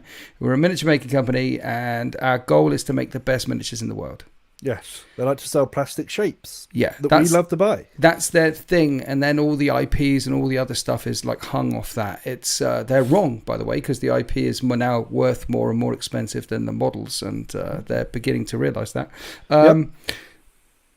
So as a miniature making company, they make fantastic miniatures. The Angron model is fantastic. Be'lakor, fantastic. Some of the new Forge World tanks, fantastic. Imperial Knights, Chaos Knights, fantastic. You're looking at some really gorgeous models. The new Farsight, fantastic. Dinosaurs, sci-fi dinosaurs, fantastic. They'll make them because they're a model making company, and how good will they look? Regardless of whether they fit in the lore or the aesthetic, or whether you agree with them, or whether you want them, or blah, blah, blah. You've got to think about the model in itself, because most people who are into this hobby don't play the game. Most people who are in this hobby we're all collectors first. We collect the models first, or collect the lore first, or collect the video games first. We're collectors first in this visual porn universe of, oh, look at that, it's beautiful. I need to consume that. It's most people don't play. They're there to sell the models, and they will make some outrageously sexy models with elves sat on the back of them with las cannons, and they'll sell like hotcakes. You got to imagine. You just got to imagine how many dragons. It's dragons. The kids like dragons. Little Timmy, look at my dragon. Dungeons and Dragons. When I was a kid and I saw the thing, and it's the old, the OG thing with the red dragon on it, and then you saw the one with the green dragon on it, and actually finding the dragon. I remember getting the spiked dragon from Games Workshop. It was a long flat thing, and it's a spined dragon, and it didn't have wings. It just had these fans where the wings were. in lead. I got that and I bought it and I painted it and I made the wings out of bits of paper and I molded it all together on a really cool base and gave it to my then girlfriend when I was like 16 because she loved dragons. Here's the best dragon that I found. Bless you. Dragons, kids love dragons, and if 40k knocks out some fantastic. Here's the other thing as well. Does AOS doesn't have the dragons and the dinosaurs and the things. It's got bits of them here or there. It's got giant frogs. It's got loads of. It's got Indian Deepkins. It's got the orcs. It's got some really, but it hasn't got a whole faction of dinosaurs, has it? So when you say AOS is there for that sort of thing, if you want to have the dinosaurs and all the things and they go and play that, well, they're not there right now, right? Okay, well, it has the Seraphon, right, who are a whole faction of dinosaurs. Right. So is it dinosaurs riding dinosaurs? Yes. Lizards riding dinosaurs, and you've got your T-Rex looking thing, and you've got your Pteranodon flying things, and you've got your big hulking things they've put a howder on and things like that. So you're saying they do have dinosaurs? And there's also a dragon faction as well. So Is there? Stormcast have got their latest chamber is 2 big, massive dragons, proper dragons, not drakes. I thought it was all flying birds and Pegasus and unicorns and shit like that. No. Their latest one is Stormcast riding little dragons and then 2 big dragons. Okay. So they've brought the dragons. Perhaps they sold really well.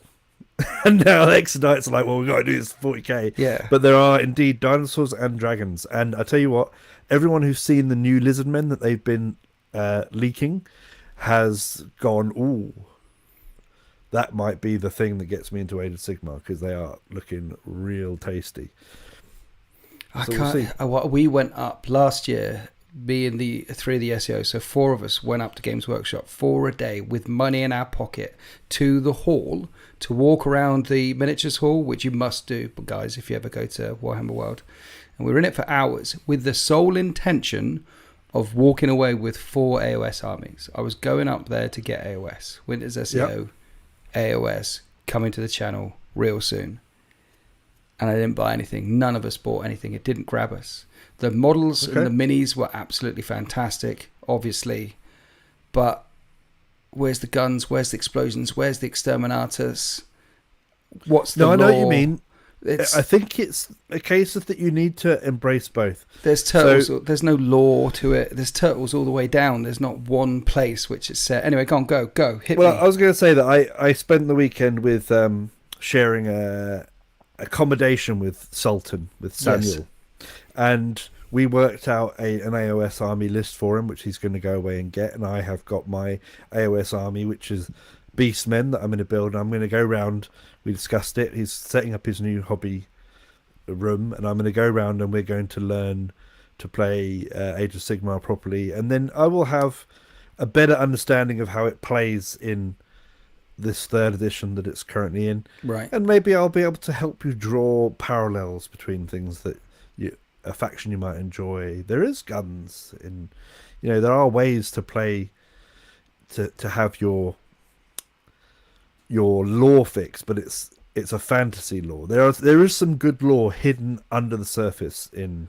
Yeah, I know, and loads of people are saying, and the lore is getting bulked out, and Stormcasts actually have a tragic story to them now, being beaten again and again on Sigmar's Anvil and all that crap. The problem is, when you've got potentially an infinite number of realms, then the edges of the universe are boundless. And if you're living in a boundless universe, then there are no stakes. Then the stakes become irrelevant. I know what you mean. That is a mistake, but I think they're slowly shrinking that. I am much more excited about Warhammer Fantasy Old World coming back. Yeah, that'll be great. We all love that. Everyone who grew up on fantasy probably knew the old world better than they know 40k lore, even if you weren't mainlining fantasy, because it was very iconic, I think, at the time. To bring the discussion back to 40k, right? Because I'm going to get you on Age of Sigmar one day. No, you're not. I tried. I genuinely tried. That was a good effort to do it. I tried, and it just didn't bite me. I got bitten by the Horus Heresy bug. Got bitten by the 40k bug. I can see myself getting bitten by but AOS is just me.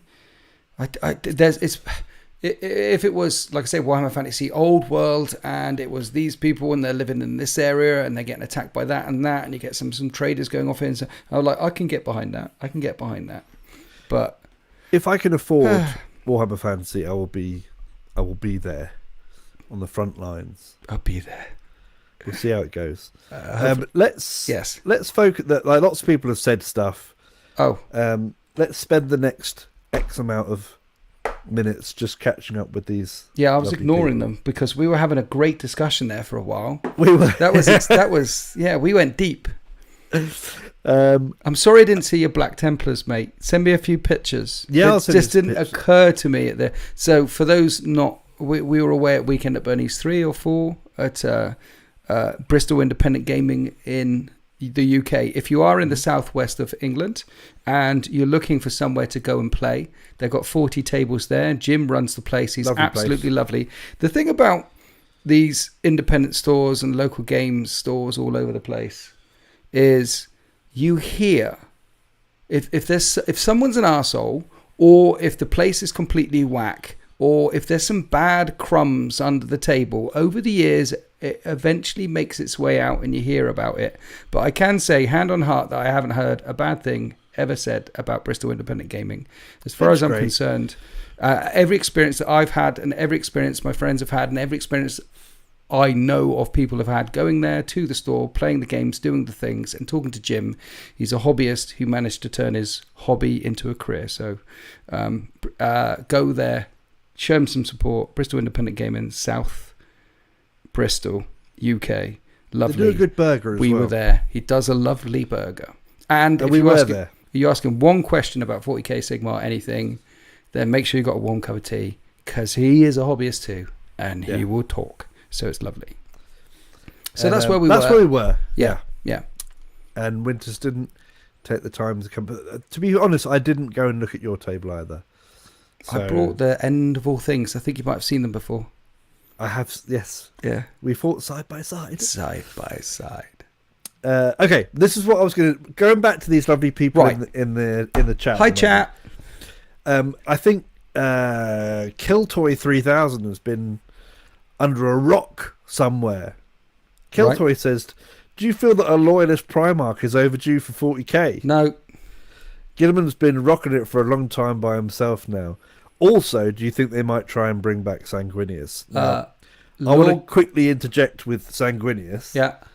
In that I am pretty certain we're going to see something to do with the Sanguinor being a spiritual. I mean, Sanguinius has kind of been spooking about a little bit, right? His echoes have been out there. The Sanguinor is this thing that comes down. We don't know what it is. It's going to be a ghost. So you're thinking that the Sanguinor is the spiritual reincarnation of Sanguinius? Or that theory? It's some kind of avatar, some kind of thing. Yeah, I think so.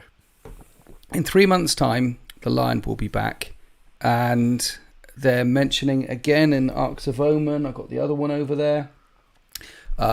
In the, what's the new book? Farsight book. I don't even know if it's out yet. But they deliberately mentioned Perturabo twice. And they say the reason why Angron hasn't been around very much is because him and Fulgrim have been kicking the shit out of each other at the north of the galaxy for a long time. Angron and Fulgrim have got a beef on. I did the Gathering Storm. I've done so much more of the previous content in the codexes and in the source material that they dropped for the game, not Black Library stuff, but the stuff dropped for the game. They barely mentioned any Primarchs ever. That never happened before. And now they're mentioning Perturabo, Fulgrim, Angron, the Lion. They're mentioning them by name in the source material for the stuff. So we're going to get a lot of Primarchs back. And all this. Yeah. There's so much. Yeah. Ferrus Manners returns as a dreadnought with a Zordon floating head, calling it now. I was talking to a chap called Josh over the weekend, and he put forward the idea that Ferrus Manners could come back as like Krang in that from the Turtles, in that the big muscle bodysuit with the heads floating in his. That would be amazing. They might find a way to try and bring them back, but they've got 14. Well, how many have we got right now? in the 40k. Guilliman will have the Lion. Let's just say we've got Lion. Guilliman, Lion, Magnus Mortarion, and Mortarion. So we've got 5. So they've got 9 more that they can release, assuming that they do 1 a year. That's another 9 years. If they're generous and in a particular year or two they decide to drop 2, let's say a maximum of 9 years away for all the Primarchs. And if all of the Primarchs that we know are alive, but they might speed that up and it might be 7 years. Or they might delay in 1 year, they might not have any. So let's say 10 years. So we don't even have to think about Sanguinius and Ferrus Manus and Kurz and the other one who's dead, Sanguinius. We don't even have to think about them for a decade. And by the time they get round to releasing the last couple, Warhammer 40k Horus Heresy Mark II, the End Times, Phase 2, the Heresy Part 2, will be in full swing. The books will be out. Dan Abnett, ADB, Chris Raitt will get a series together set in the 41st millennium. We're going to have Primarchs up the wazoo, and they'll know where they want to go next. And we'll know in advance. They'll tease us with ideas that maybe Horus isn't completely dead, or maybe Sanguinius isn't completely dead, or maybe X, or maybe we'll get all these hints before they break the narrative. At the moment, it'll feel like they break the narrative if Sanguinius comes back. But by the time we get there for dumping them back in again, I don't think they need to. I think if the project that they have in mind for the next decade, if they manage to pull it off, I don't think they need to bring back any of the 4 confirmed dead ones. But I would like to see Horus come back in some, like, aha, I wasn't really dead all along sort of thing. I'd like to see a real, because Abaddon is a nice foil to the Emperor and to Guilliman and the Lion. Yeah, very nice. But he's still just a bitch. Without spoiling, let's have Horus. Without spoiling any particular books, that has happened already a little bit. Yeah, they do it. It's happened, so they might do it again. Yeah, and it didn't go well there, so I don't know. Hopefully they'll leave that one alone. Bumbling Wizard asks, should Orcs have more legendary war bosses added, as so many of the models are Goths? I think it's going to be a little bit like Ultramarines. The Goths are just once they've picked their sort of poster, chapter, clan, Boss Snickrot's coming, isn't he? Snickrot's coming, which I'm dead pleased about. Have they released the model? Do we know what it looks like yet? They've shown it, yeah. They have shown it? Yeah. So, no, I don't know if I'm allowed to show that. No. So, yeah, okay. Ooh, you don't want a Boss Snickrot, do you? Yes, yeah, I do, yeah. Oh, you do, okay, fine, whatever. Well, you said you were doing something else. You were doing Thousand Suns. I've got Blood Axes and Thousand Suns on the go. Right. You know me. Yeah. Anyway. Yeah, they're going to get all through the fine cast stuff is going to either get ditched or plasticized. Yeah. So that's why, I mean, people are asking, I don't want Dante or Thingy Bob to cross, or who's the other one? Chapter Master Thingy Bob of the Mopey Boys. Who is he? Azrael, them. He's now coming back. Yeah. But they're all crossing the Primaris Rubicon because they're a model making company. So anything that's fine crap is getting dumped and turned into plastic. I do think they should take the opportunity to kill a couple of. I think it's. Someone's got to die during the process. They killed Yarrick. Risky. They killed Commissar Castellan Creed, and now his daughter or sister's running around or something. They should take the opportunity to kill a couple while they ditch the fine crap and go to plastic as well. It would be good. Give them a goddamn heroes. I have got no problem with Dante dying horribly at the end of a trilogy like Dante, like the Devastation of Baal. They can have an epic series of books and the Return of the Sanguinor, and then Dante falls at the end and a new chapter master and a new plastic Primaris dude. They can do that. It would be brilliant. Dante should die during the process, right? So in the Helbrecht book, it talks about how he prepared all these things for if he didn't make it, and he was talking to people, and he was talking to Grimaldus, and he had this plan set in motion because it's something that they go into knowing there's a chance they're not going to come out. Dante is a billion jillion years old. He's tired. He's fed up. He's fucked off. He's been asked to do too much. Wouldn't it be poetic that his body just can't handle it, and he just goes, and it's proof, it's a lesson to everyone that yes, to become a Primaris Marine, to cross that Rubicon, it is a big thing. And even Dante fell to could die during it. As a Space Marine fanboy, I've got no problem with them killing off some chapter masters in order to. So a couple of things have happened. So there's 2 chapter masters that I know of, or huge characters that died. One is the chapter master of the Raven Guard, which was killed in the Battle of Muglith Bay for the Battle of Damocles Gulf, the Far Sight, the 4th Sphere expansion. Yes. He died then, which is why we don't have a chapter master of the Raven Guard. And then the Grand Master of the 4th Company of Grey Knights was killed recently in the Angron book. That planet Angron, big, glowing lighthouse, bit like the Astronomicon, not so good. Angron turns up, kills everyone, and the Grey Knights, the 4th Grand Master dies. So we have had a couple of big characters that have been killed off screen, stage left, but we don't have miniatures for them. I've got no problem with them killing off some named other ones as well. Give them epic send off.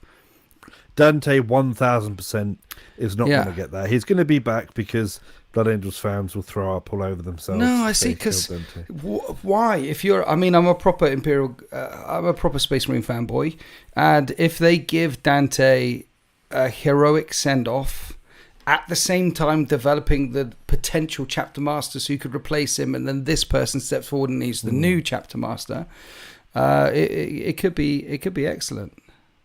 It could be, yeah. So no, I'm not against it personally. I just don't think they'd do it. But if they did do it, Dante would be a really good candidate because, a lot of people have read The Devastation of Baal, and it does go into a lot of detail about how tired he is and how aware of how old he is. Yeah. How everyone looking at him is slightly shocked how old he looks. Yeah.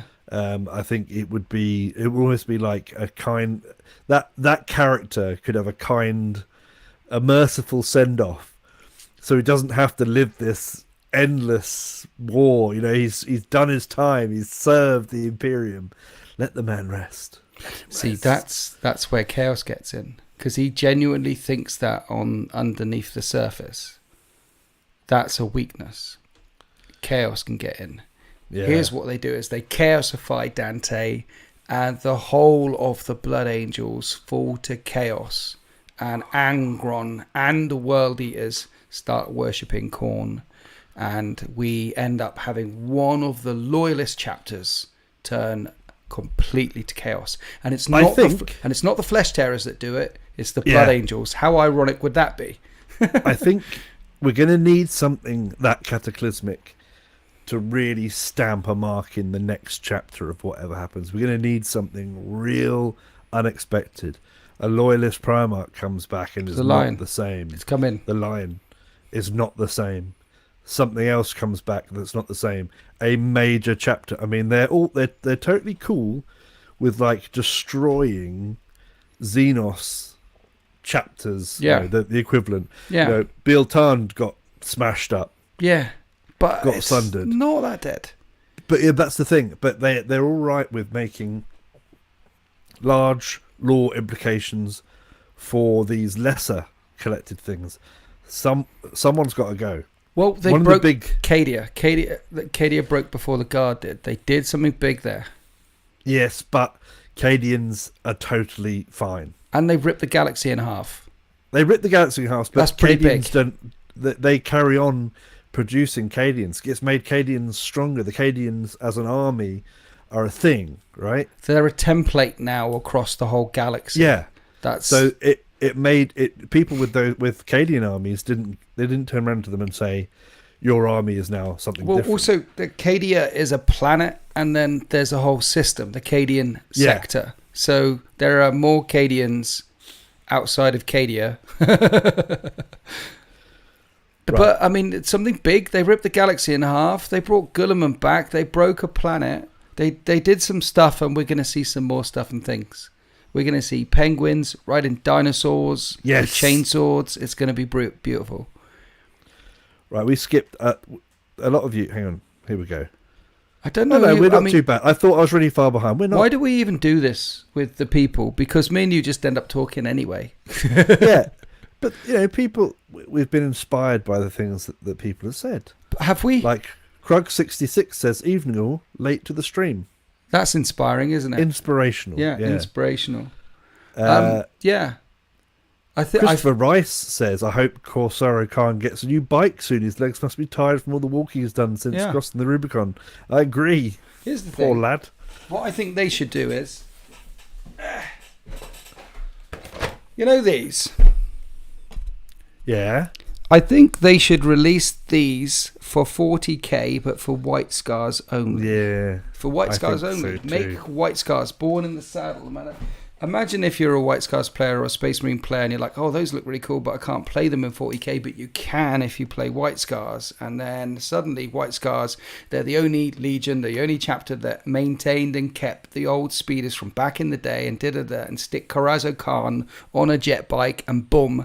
And they have the normal rules for bikes, only they go forward 4 inches, an extra 4 inches, say 18 inches 16 inches instead of 12 or 14 inches.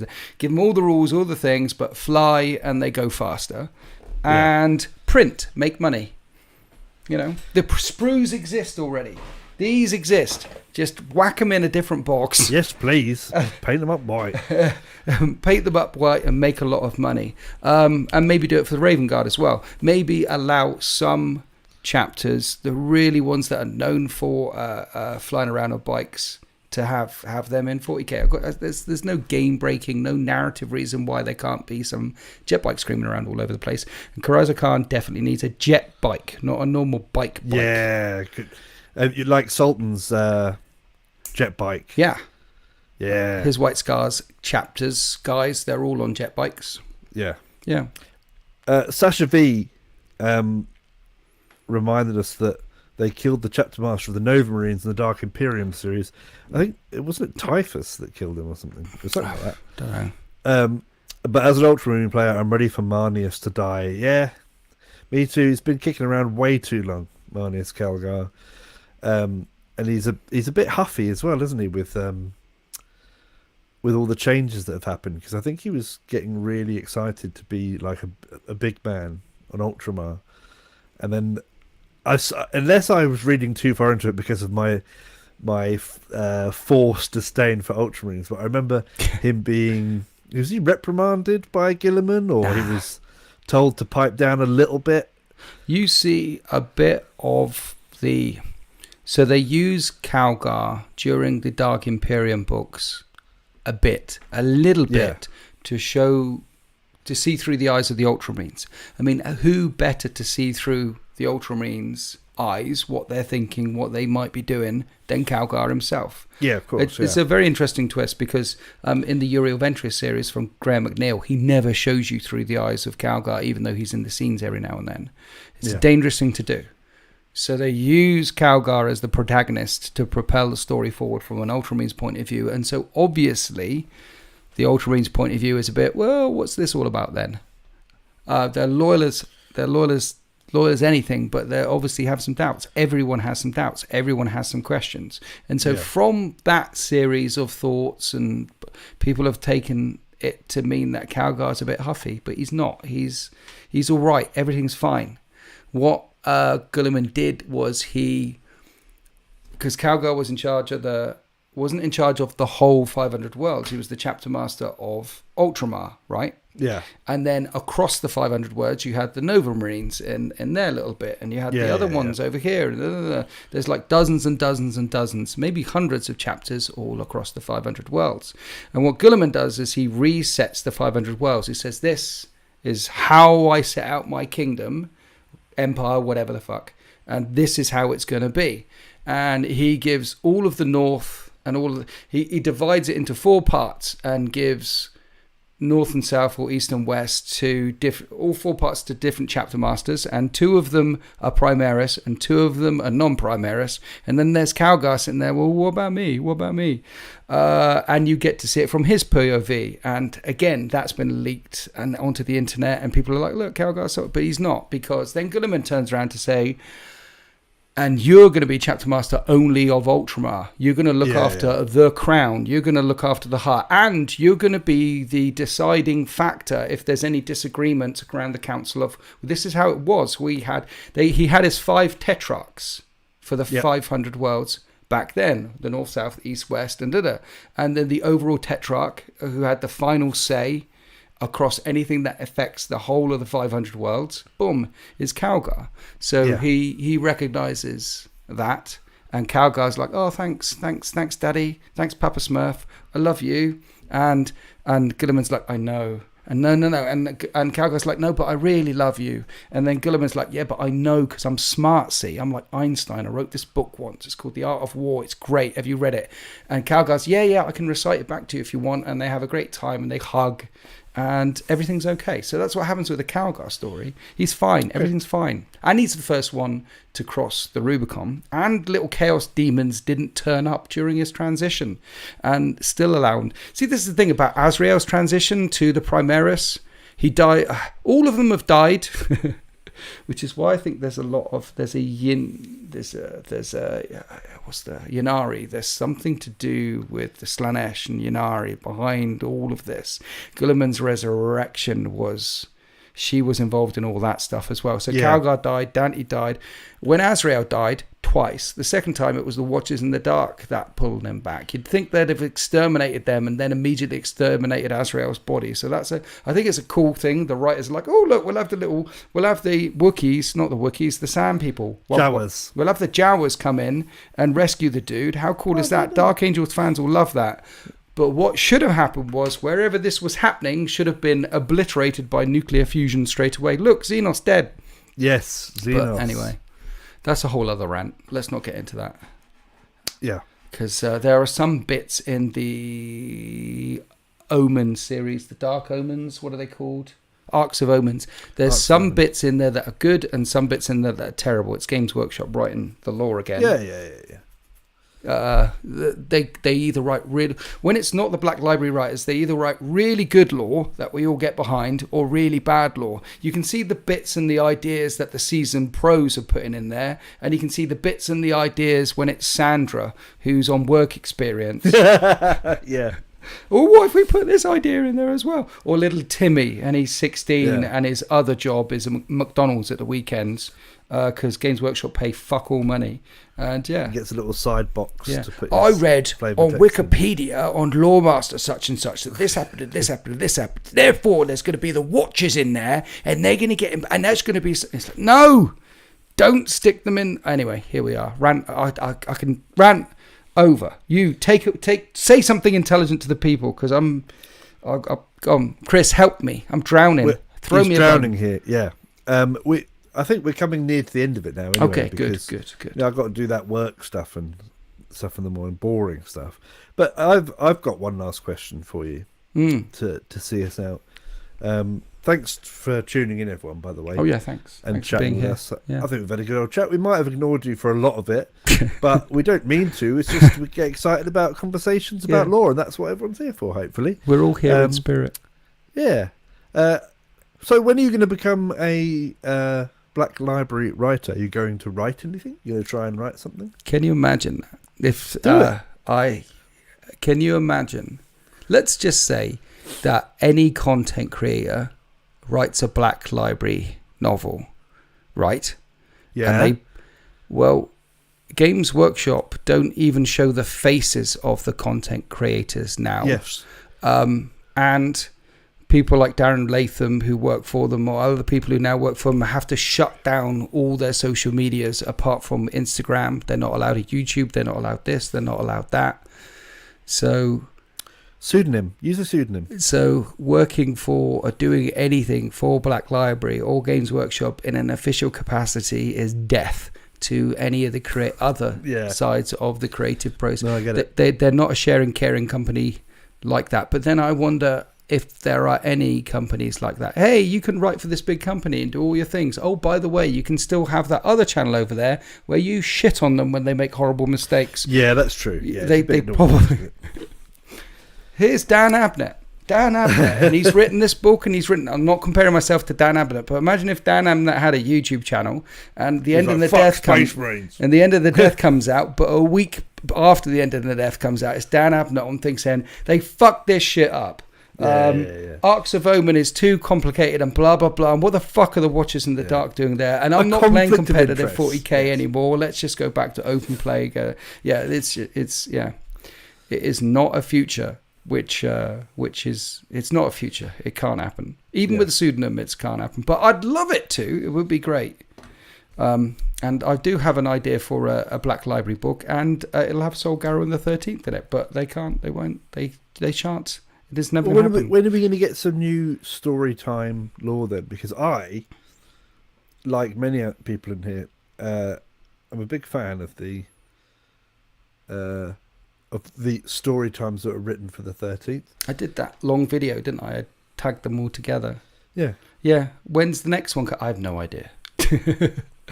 I have no idea. I haven't got anything planned at this time for a new story. I'm still a little bit sore after one of my heroes fell. After he fell, that was a bit rough. I did get asked a question about that, like, oh, I shouldn't, and no. I don't serve my narrative. My narrative serves me. Yes. So it made narrative sense, and it had more of an impact that he fell. It served the narrative, served the story. So here we are. And it's gonna take some time for that wound to become a scar, I think, before I can write some more. Lovely. Well, anyway, as I said before, thank you everyone for joining us. Our little live rants and whatever happened this evening. We went off on many tangents, but it was all good stuff. So I enjoy talking to you as ever. When are we gonna? We need to put in a date for a recorded one. I think we're going to try next week, aren't we? Are we? Possibly next week, or in the next few weeks, we can do get a recorded one, and we'll carry on our chronological journey, shall we? Yes. What is the next step though? Because we've done the 40, we've done the thing, we've done. So we've actually just reached the Horus Heresy itself. We took a minute to discuss the Primarchs and Chaos. So I don't think we've done the whole of the Heresy. We haven't done any of it. Middle and end. We've reached the start. We've said, okay, what's Chaos? Right. Who are the Primarchs? Right. Here we go. Okay. And we're on like day one. We briefly mentioned like the incident on Davin and how it kicks off. So we're basically on book one. We're in that first 3 books of the series right now. So what you're saying is the first 5 or 6 episodes of the STC were all prologue. Yes. And we're finally set, ready to go. Yeah. Nice. So keep an eye out for that. We're going to be recording that at some point in the near future. If it's not Winter's fault that it's not a regular thing, we have to fit it in around me because I'm a working peasant. It's not your fault either. I have to go to the fields and I have to toil the fields, and then when my landlord says that I have done enough wheat harvesting for the day, sometimes I'll message Winter and say, I can do one, let's do it. So they will come, but you just won't always know when, and we'll let you know, and then we'll do a live and we'll do this and that. So yeah, and hopefully you enjoy our stuff, and thanks for supporting us and showing up to our STC live and leaving comments on our other ones. Try and think of more questions though. I know that people have got more questions, and if you're frightened to ask a question, don't be. If we say something horrible, we're only joking. Well, maybe there were lots of questions, but maybe there were. Were you paying attention?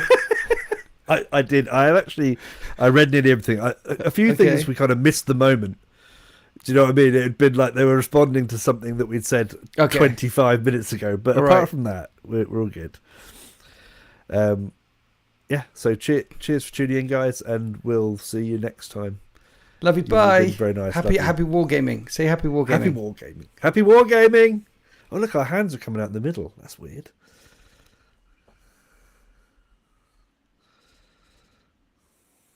They can hear us, yeah.